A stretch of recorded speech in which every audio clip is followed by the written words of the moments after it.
Halo pemirsa NSN ID, kembali lagi di channel NSN ID. Dikutip dari indomiliter.com, dalam terminologi invasi militer, maka di dunia saat ini ada dua invasi yang siap meletus atau berpotensi akan kejadian dalam waktu dekat ini. Yang pertama adalah rencana invasi Cina daratan ke wilayah Taiwan, dan yang kedua adalah invasi Rusia ke Ukraina. Untuk yang pertama, kita skip dahulu. Pasalnya, belum lama ini ada prediksi menarik yang diungkapkan oleh Robert Lee, profesor dan pengamat militer dari King's College London, yang juga merupakan veteran Korps Marinir Amerika. Ya, dikutip dari topwar.ru, Robert Lee yang juga menjadi penulis di surat kabar Amerika The New York Times mengungkapkan bahwa jika pecah konflik terbuka antara Rusia dan Ukraina, maka ia meyakini bahwa militer Rusia dapat mengalahkan Ukraina dalam waktu singkat. Pensiunan marinir itu memprediksi pasukan Ukraina hanya dapat bertahan kurang lebih selama 1 jam saja.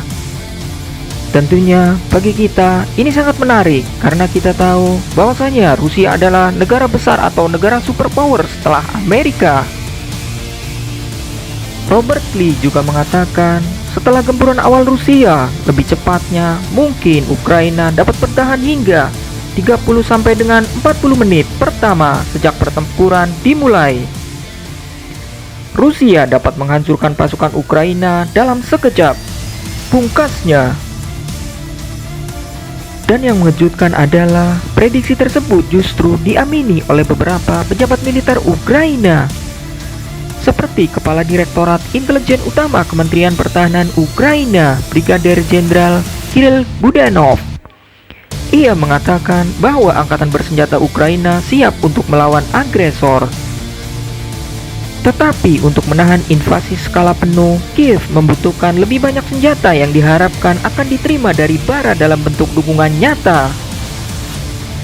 Tapi ia menekankan meski ada dukungan dari Amerika Serikat dan Barat, itu tidak menjamin apapun karena Rusia memiliki firepower yang sangat besar dan mempunyai kemampuan untuk menghancurkan infrastruktur militer angkatan bersenjata Ukraina. Hal ini dapat menyebabkan hilangnya kemampuan pertahanan Ukraina karena angkatan bersenjata Ukraina akan kehilangan kendali, belum lagi komunikasi, suplai, dan koordinasi akan berhenti bekerja. Persediaan amunisi akan cepat habis dan kekalahan meluas akan dimulai. Dan untuk mencegah semua itu, maka Ukraina harus mendapatkan bantuan efektif untuk melawan Rusia, yaitu dengan meminta bantuan kepada NATO dan Amerika. Dan yang jadi persoalan saat ini adalah apakah Amerika Serikat dan NATO berani terang-terangan ketika berhadapan langsung dengan militer Rusia. Kalkulasi kekuatan militer Amerika Serikat dan NATO boleh jadi bisa menvasi Rusia. Tapi kembali lagi, untung rugi plus resiko harus dihitung dengan cermat. Pasalnya yang dihadapi adalah Rusia, negara pemangku kekuatan nuklir terbesar di dunia. Bagaimana menurut Anda para pakar militer menanggapi ini? Ini sudah jelas nampaknya pil pahit Perang Dunia Ketiga akan segera dimulai. Berikan jawaban Anda.